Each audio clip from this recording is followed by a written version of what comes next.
Good day, students. Welcome to part 7 of the Algebra 2 Trig Regents exam for January 2013. On this installment, we're going to be going over questions 31 through 35. All right, let's take a look at question number 31. It says the heights in inches of 10 high school varsity basketball players are 78, 79, 79, 72, 75, 71, 74, 74, 83, and 71. Find the entire quartile range of this data set. Okay, so interquartile range, this is called IQR. Interquartile range is basically the upper quartile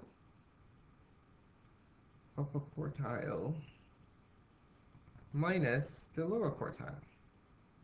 Okay, or for short, you can compute it by subtracting the third quartile. The third quartile is known as the upper quartile minus the lower quartile is also known as the first quartile, Q1. Okay, so that's also another way for expressing interquartile range. Remember, Q2 is basically the median. Okay, so let me just give you a visual about what we were talking about. So let's say you have a data set like this. There are three quartiles that count. Basically, you have, let's say this is Q quartile 1, and then this is Q2, which is the median, and then this is Q3. So the difference from Q1 to Q3 is known as your interquartile range because you're in between these two quartiles, quartile 3 and quartile 1. Okay, so that's how you compute your interquartile range. All right, so the first task here is to find the median, because that's what we can use to split our data set into two halves, into two regions, and then the data set to the left will help us find we can use it to find the lower quartile, and then to the right we find the upper quartile. Okay, so in this entire, let's say in this entire data set right here, to the left of the median, the median of the lower set is your lower quartile, okay, which is Q1, and then to the right of Q1, of Q2, that's the median will be quartile 3, or your upper quartile. Okay, so this is the median of the upper set to the right of the median of quartile 2, and then to the lower, to the left, you have the lower quartile. Okay, all right, so let's go ahead and find what the median is first, and then we can break it up from there. So to do that, we have to arrange our data set in ascending order. Okay, so which is the smallest one? We have 71. Scratch that out. We have another 71. Scratch that out. Next is 72. There's no 72. Oh, actually, there's a 72 there. So we have 72. Scratch that out. What else do we have? 73. No, 73, 74. Yes, we have two 74. 74, 74. So cross out the two 74s. Next, we have 75. We have 175, 76, no, 77, no, 78, yes, we have 178, 78, 79, we have two 79s, 79, 79, and then 83 is the last element in the set, 83. Okay, let's do a real quick count to make sure we have this correct. 1, 2, it's supposed to be 10, right? Stated here. So 1, 2, 3, 4, 5, 6, 7, 8, 9, 10. All right, so there goes our data set arranged in ascending order. Now we need to split this into two by looking for where the median is. Okay, so if we count from outside to the center, that will help us find where the median is. Okay, so we take one step from the left, one step from the right, another step from the left, another step from the right. Just count in. If I could use my hands, I'll use two fingers. Another step, another step, another step, another step. Okay, so we got 1, 2, 3, 4, and then 1, 2, 3, 4. So you notice that we're right. This is the middle right here. Okay, so the thing is, if you have an even number of elements in your set, you can simply split it into two equal halves, 5 to the left, 5 to the right. Q2 here is going to be the average of these two elements in the center. But do we actually need to find Q2? The answer is no. All we just need to do is use the median to split this data set into um, two ranges, the lower and the upper range. So this is the upper to the right of the median, and then the lower is to the left of the median, okay? So what we're going to do is we're going to focus our attention on these this elements of this set right here, and then look for the middle, the median, I'm sorry. So the median of this lower region is going to be our lower quartile, or quartile 1, all right? So focusing on the left side, um, let's see, which elements is in the middle? We have 5 elements, so we can clearly see that 72 is the median of this lower region, okay? So this is going to be called, this is Q1, or you can also call it the lower quartile, okay? And then look to the right of your median. This is the upper region right here. So if we find the median in the upper region, that will tell us what the upper quartile is, okay? So to the right, we have 5 elements. So the middle element will be your upper quartile. We can clearly see that this is the median of the upper region. So this would be quartile 3. Remember, this midpoint right here is Q2, okay? So this is Q3, or the upper quartile. Okay, now note, if we were dealing with an odd number of elements, the middle element will be Q2, but it will be excluded. We are not going to consider that when looking for the lower quartile or the upper quartile. We just leave it in the center, leave it alone, and just focus on the numbers to the left and the numbers to the right. We have an even number here, so everything is included in determining the upper and the lower quartile. All right? Okay, so now that we have the upper and the lower quartile of Q2 and Q1 and Q3, the IQRO interquartile range is simply the difference, right? Like we wrote before, Q3 minus Q1, which is basically 79 minus 72, and the interquartile range is 7. All right, so there you have it.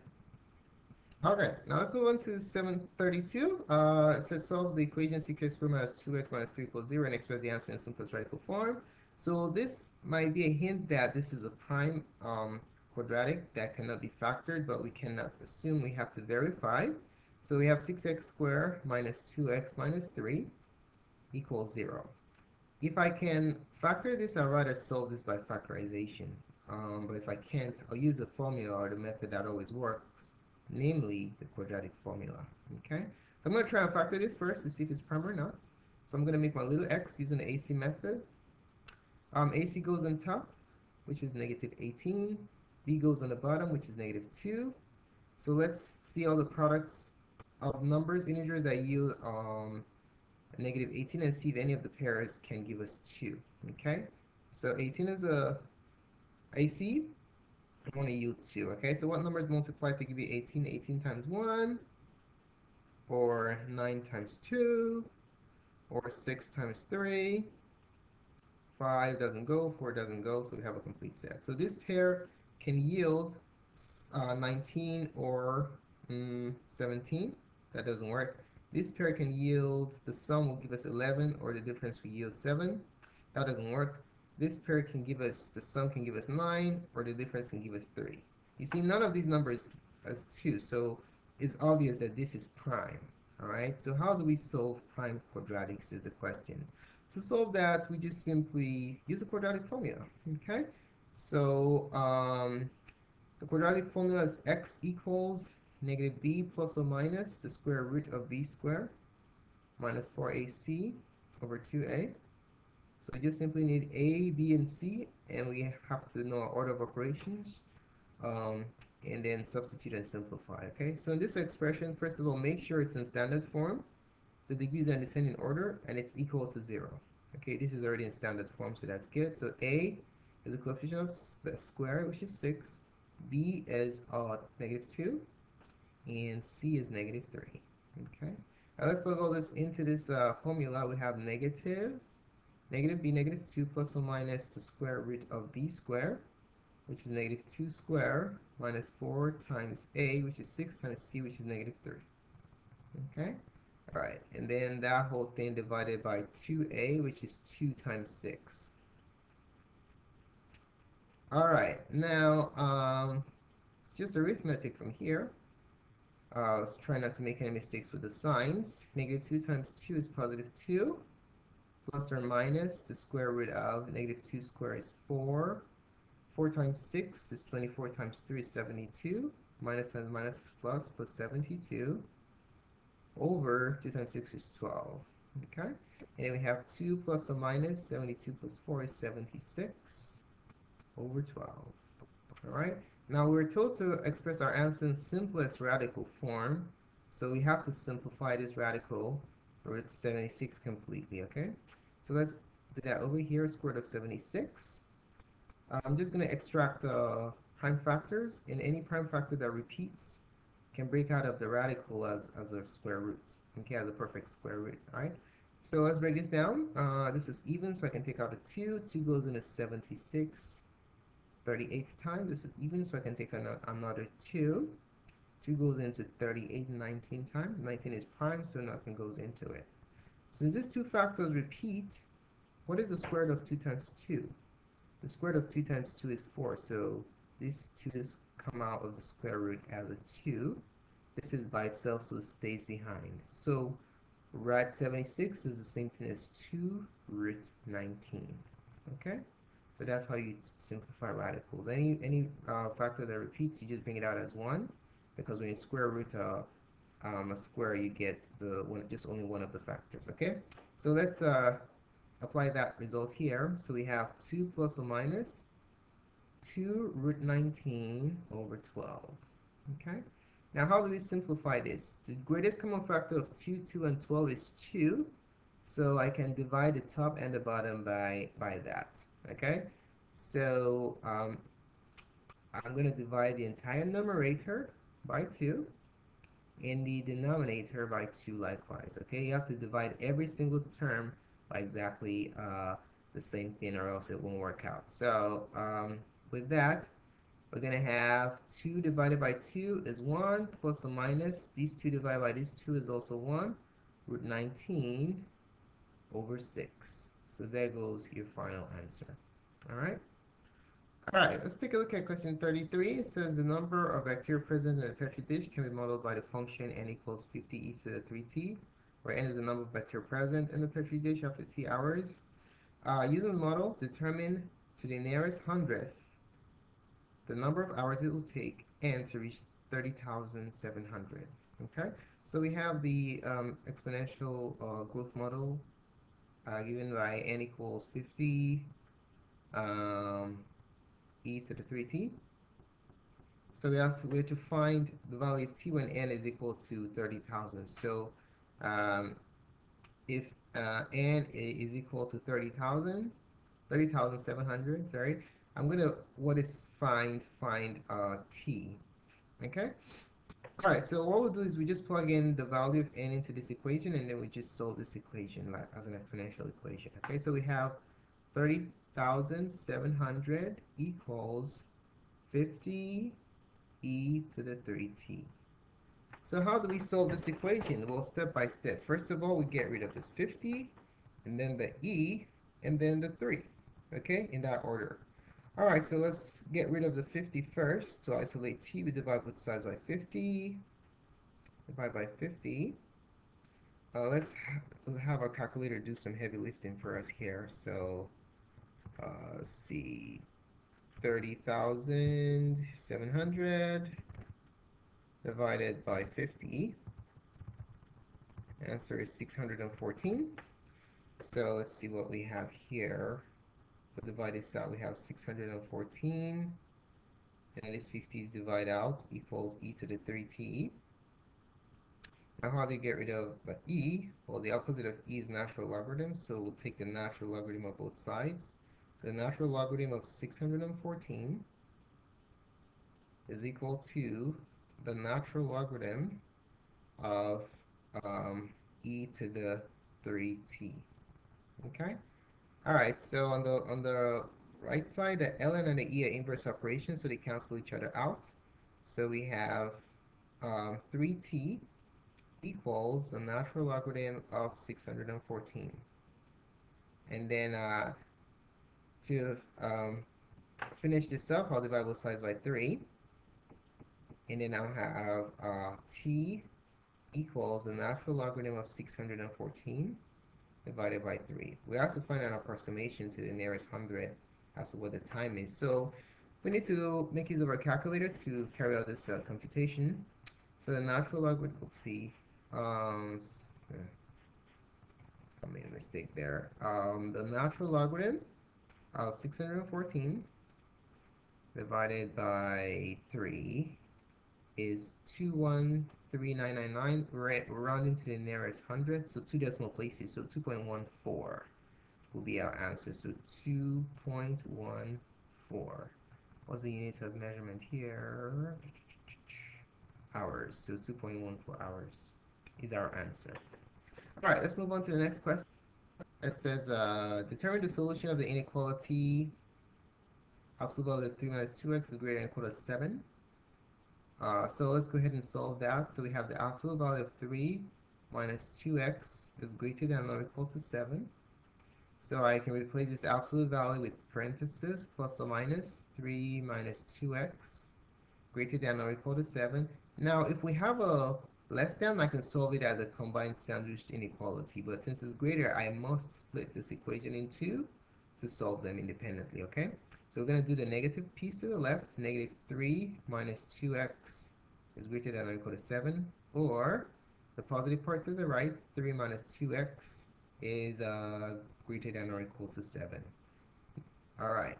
Now, on this piece right here, I can divide both sides by -1 to get rid of that negative in the parentheses there. So divide this by -1, divide this by -1.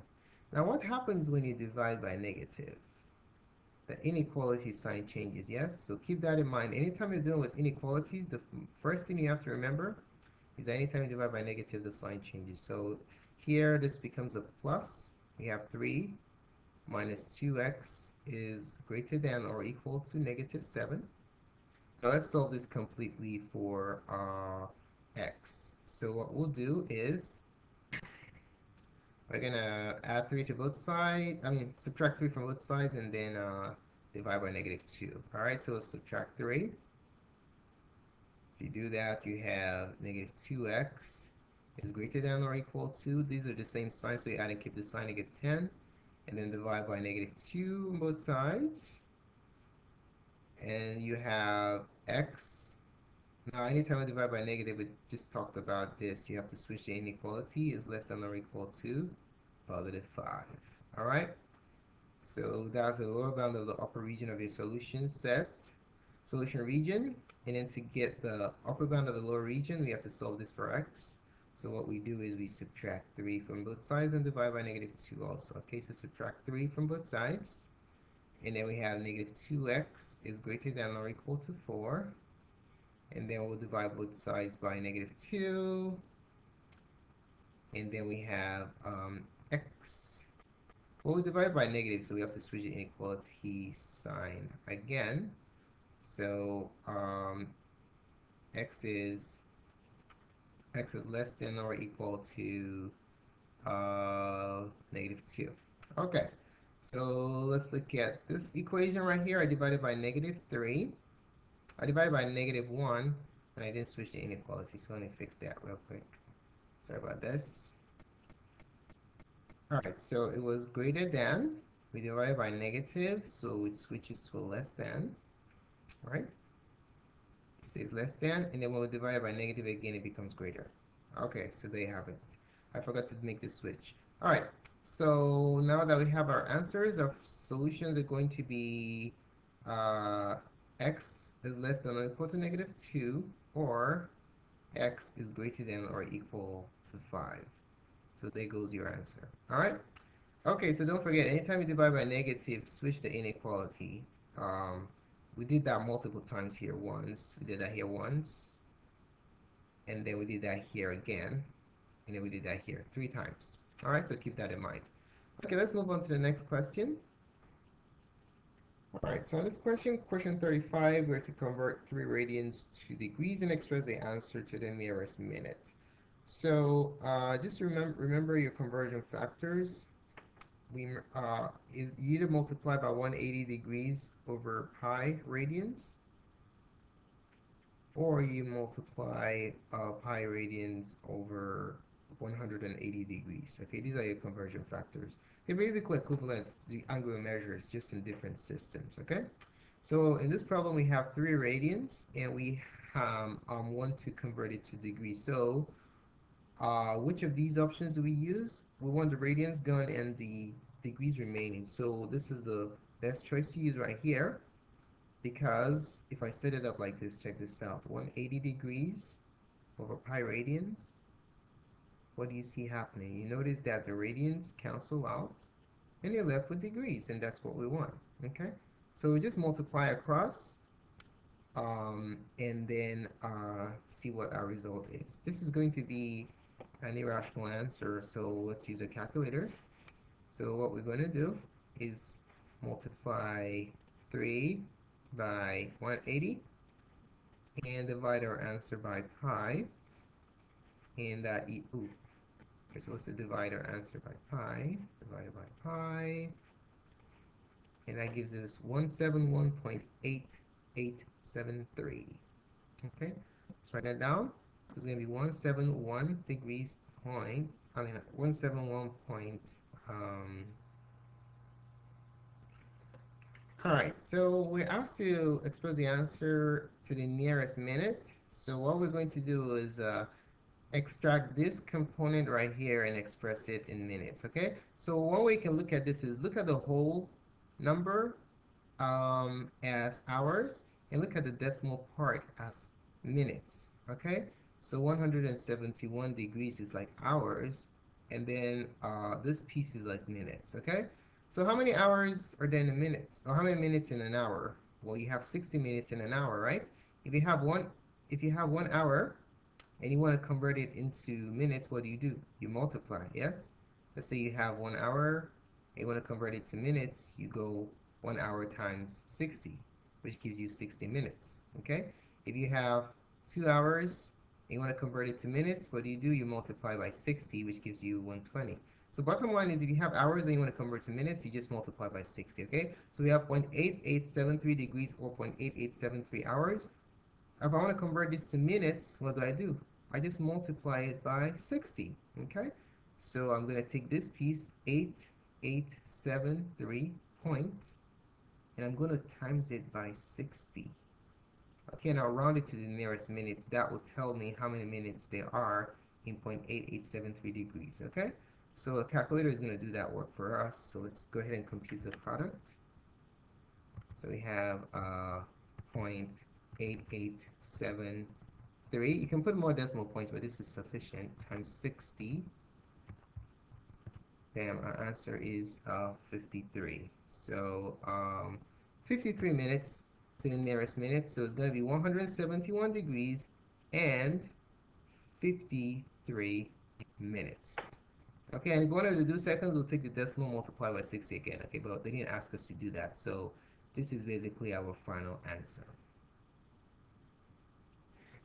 Thanks so much for taking the time to watch this presentation. Feel free to subscribe to my channel by clicking up here for the future updates to next installments to this review series. And please post a comment to let me know what you think about this presentation. More clips can be found on mygoodserve.com. Thanks again, and have a wonderful day.